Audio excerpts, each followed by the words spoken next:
Paz e graça do Senhor Jesus a todos, bem-vindos ao canal da EBD da Assembleia de Deus Madureira de São Miguel do Araguaia, em Goiás. Neste segundo trimestre, nós estamos imersos no estudo da revista Betel Dominical. O nosso grande tema é Neemias, restaurando muros, reconstruindo vidas e renovando propósitos. E hoje, terça-feira, 12 de maio de 2026, nós vamos focar na leitura complementar da lição 7. O tema é unidade, a receita que nos faz vencer as adversidades da vida. A nossa base bíblica central está na Epístola aos Gálatas, capítulo 5, versículos 19 e 20. Peço que abram as suas Bíblias, vamos fazer uma análise teológica rigorosa e muito séria sobre os perigos da divisão e essa necessidade inegociável da comunhão no corpo de Cristo. Para que a nossa exposição seja clara e sistemática, nós estruturamos este estudo em 5 blocos. Vamos entender que fomos criados para relacionamentos, analisar o significado prático da união, diferenciar união de unidade, expor as terríveis obras da carne e, por fim, aprender como evitar contendas na igreja. Acompanhem com reverência e atenção. Iniciamos, portanto, no nosso primeiro ponto. Fomos criados para relacionamentos. Este é o alicerce insubstituível da vida em comunhão. Vamos olhar para a exegese de Gênesis capítulo 2, versículo 18. O texto declara expressamente: não é bom que o homem esteja só. Notem que isso não é um mero conselho sobre a solidão humana. É um decreto teológico proferido pelo próprio Deus. O Senhor estabeleceu a união como um princípio vital para a nossa existência. Nós só crescemos, só aprendemos e, de fato, só descobrimos a nossa vocação divina através do convívio com o outro. A nossa identidade cristã nunca, em hipótese alguma, é forjada no isolamento. Isso se reflete tanto no nosso desenvolvimento humano natural, onde aprendemos linguagem e valores, quanto na eclesiologia, na vida espiritual da igreja. O apóstolo Paulo é muito incisivo em 1 Coríntios 12, versículo 12. Em Cristo nós somos um corpo com muitos membros. O cristianismo solitário não existe nas Escrituras. É exatamente por isso que a igreja primitiva, relatada em Atos 2, perseverava unânime. Eles se reuniam para a palavra, para a oração e para a comunhão. Abandonar essa convivência congregacional é rejeitar frontalmente o projeto de Deus para o nosso amadurecimento. Diante desta verdade irrefutável, precisamos fazer uma pausa para uma reflexão espiritual rigorosa. O nosso compromisso com a igreja local reflete de fato essa necessidade relacional para a qual Deus nos criou? Como tem sido a nossa dedicação à congregação e aos irmãos? Isso nos leva ao nosso segundo ponto. Vamos compreender o significado prático da união, enxergando-a como soma, ajuntamento e pacto. Se buscarmos a definição no dicionário da palavra união, vamos encontrar o seguinte: é a soma, o ajuntamento de 2 ou mais pessoas formando um todo harmônico, uma aliança, um pacto. E a Bíblia está repleta de exemplos históricos poderosos sobre isso. Pense no povo de Israel no Antigo Testamento. Eles precisaram estar intimamente unidos para conseguir sair da escravidão do Egito. A igreja primitiva, da qual falamos há pouco, também iniciou unida, tendo todas as coisas em comum. Quando existe essa união espiritual verdadeira, cria-se uma força complementar inabalável. No entanto, devemos ter muita cautela com interpretações equivocadas. O bispo Abner Ferreira nos traz um esclarecimento teológico cirúrgico nesta citação. Ele assevera: a unidade bíblica não é uniformidade, é maturidade que nasce da palavra aplicada com amor. Prestem muita atenção neste conceito. Ser unido na igreja não significa anular a individualidade ou sermos cópias exatas uns dos outros, mas sim submetermos essa nossa individualidade ao senhorio de Cristo. Quando a verdade das Escrituras é ensinada e vivenciada em amor, a igreja cresce, o corpo é devidamente equipado e fica totalmente protegido contra as falsas doutrinas. E aqui cabe mais uma interrogação séria para avaliarmos a nossa caminhada. A nossa presença constante nos cultos tem sido apenas um ajuntamento físico ou representa uma aliança espiritual real e profunda com a igreja? O simples fato de dividirmos os mesmos bancos de um templo não garante que estamos unidos em propósito espiritual.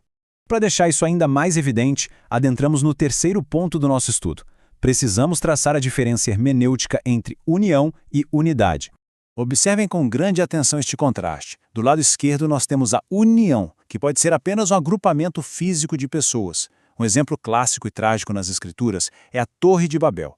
Havia união física ali. Eles tinham a mesma linguagem, mas o propósito era pecaminoso, egocêntrico. Qual foi o resultado providencial de Deus? Ruína absoluta. Já do lado direito nós temos a unidade. A unidade bíblica exige concordância de fé. É exatamente o que vemos na doutrina do corpo de Cristo. Jesus é o cabeça supremo e nós caminhamos com a mesma mente e o mesmo propósito nele. A união nos faz um ajuntamento, mas é a unidade espiritual que nos faz igreja. Sem essa unidade, qualquer propósito desmorona. A ausência dessa unidade trava, de maneira dramática, o avanço do reino. Rivalidades e contendas corroem o nosso testemunho perante os perdidos. Mas quando a igreja vive a verdadeira unidade em Deus, essa parceria multiplica a força do evangelho. O rei Salomão declara em Eclesiastes 4, versículo 12, o cordão de 3 dobras não se quebra. Onde os irmãos caminham juntos de verdade, com o mesmo amor, o evangelho corre mais longe e produz frutos que ecoam na eternidade. Portanto, a reflexão que se impõe agora é direta e incisiva. Nós temos sido promotores ativos de unidade em nossa congregação ou temos nos comportado apenas como meros espectadores das divisões? Em João, capítulo 17, o nosso Senhor Jesus orou especificamente para que fôssemos um. A nossa vida responde positivamente a esta oração sacerdotal de Cristo? Chegamos então ao núcleo do texto bíblico proposto para hoje, no nosso quarto tópico, as obras da carne e o perigo gravíssimo das inimizades em Gálatas 5. Olhemos Gálatas 5, versículos 19 e 20, deparamos com uma lista explícita do apóstolo Paulo apontando comportamentos que destroem absolutamente a comunhão. Ele cita inimizades, porfias, iras, pelejas e dissensões. É imperativo, meus irmãos, notar que estes não são pecados isolados do homem para com Deus, são pecados relacionais. São atitudes que corroem e destroem o corpo de crentes. E o apóstolo não deixa margem para atenuantes. A palavra adverte que aqueles que vivem na prática contínua destas obras não herdarão o reino de Deus. Estamos tratando aqui de uma questão seríssima de salvação. A narrativa bíblica nos serve como um espelho solene. Vejamos a trajetória de Israel no deserto para ilustrar isso. Passo 1. O povo sai unido do Egito liberto pelo braço forte de Deus. Passo 2. Logo em seguida surgem as murmurações, as contendas de uma grave rebeldia contra a liderança instituída na pessoa de Moisés e Arão. Passo 3. A sentença divina cai de forma severa. 40 anos de peregrinação em um deserto escaldante. E o passo 4. Uma geração inteira morre e perde a promessa de herdar a terra de Canaã. A divisão e a desobediência têm consequências terríveis e muitas vezes multigeracionais. Observe a magnitude deste precedente histórico e traga para a nossa realidade atual na congregação. Respondamos com temor. As nossas atitudes nos bastidores e na rotina da igreja têm pavimentado o caminho rumo às promessas de Canaã ou têm prolongado o tempo de deserto não apenas para nós, mas para toda a igreja? A murmuração e a rebeldia sempre atrasam o relógio de Deus. E para que nós não venhamos a perecer no deserto das contendas, adentramos no nosso quinto e último ponto. Como evitar divisões, ancorando a nossa unidade no modelo perfeito da Trindade. A unidade e a paz que somos chamados a guardar não se fundamentam no esforço da carne ou na mera diplomacia humana. Retornamos à profunda afirmação do bispo Abner Ferreira. A unidade da igreja está fundamentada na ação das 3 pessoas da Trindade. Não há divisão no Deus Trino. A nossa base teológica inegociável para a comunhão é a própria natureza e essência de Deus. O Pai, o Filho e o Espírito Santo operam em perfeita coesão, glória mútua e propósito indivisível. Sendo assim, se nós somos o templo do Espírito Santo, agir com divisão e partidarismo no corpo de Cristo é atentar contra a própria natureza de Deus que habita em nós. Eis aqui a provocação espiritual suprema que deve guiar todas as nossas ações de hoje em diante.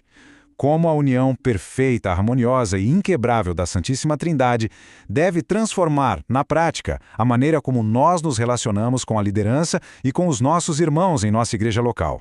Meus amados, a restauração dos muros de Jerusalém na época de Neemias só foi possível porque o povo decidiu trabalhar de forma coordenada, unida, ombro a ombro, sem dar lugar a fofocas ou dissensões internas. É a unidade no espírito que nos faz vencer as grandes adversidades da vida. Convido a todos para estarem conosco no nosso próximo vídeo amanhã, onde daremos continuidade a esta série edificante, aprofundando o nosso estudo nesse grandioso livro de Neemias. Meditemos firmemente na palavra de hoje, abandonemos as obras mortas da carne e busquemos com zelo a unidade do corpo. Que a graça e a paz do Senhor Jesus seja com todos vocês.